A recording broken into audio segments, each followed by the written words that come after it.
మహిళల రక్షణ కోసం ప్రభుత్వాలు ఎన్నో చట్టాలను తీసుకొస్తూ కఠినమైనటువంటి చట్టాలని మన భారతదేశ స్వాతంత్రం వచ్చిన తర్వాత ఎన్నో చట్టాలను తీసుకొస్తూ ఈరోజు మహిళలు ఏ రంగంలో కూడా ఎవరికి కూడా తీసుకోని విధంగా అన్ని రంగాల్లో ముందంజలోకి శాస్త్ర సాంకేతిక రంగమే కాదు రాజకీయ రంగం ప్రతి రంగంలో కూడా వాళ్ళ యొక్క విలువైన సేవలతోటి ఉజ్వలంగా రాణిస్తున్నటువంటి శుభ సందర్భం ఇది. అయినప్పటికీ ఇంకా కొన్ని సెక్టార్లలో పనిచేసేటువంటి విభాగాలలో ఎక్కడైనా ఏ చిన్న వాళ్ళకు చిన్న ఇబ్బందులు కలిగినా లింగ వివక్ష చూపినా మనకు రాజ్యాంగమే మనకు అవకాశం కల్పించింది. ఆర్టికల్ 14 కానీ 15 కానీ 16 కానీ చూస్తే ఏ రంగంలో కూడా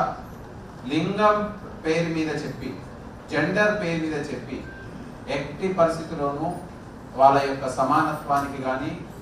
వాళ్ళు ఏదైతే పొందడానికి అవకాశం ఉందో ఆ రంగంలో వాళ్ళు ముందుకు పోవడంలో కూడా ఎలాంటి వివక్ష అనేది తావు లేదనేది మనకు సుస్పష్టంగా తెలియజేయడం జరిగింది.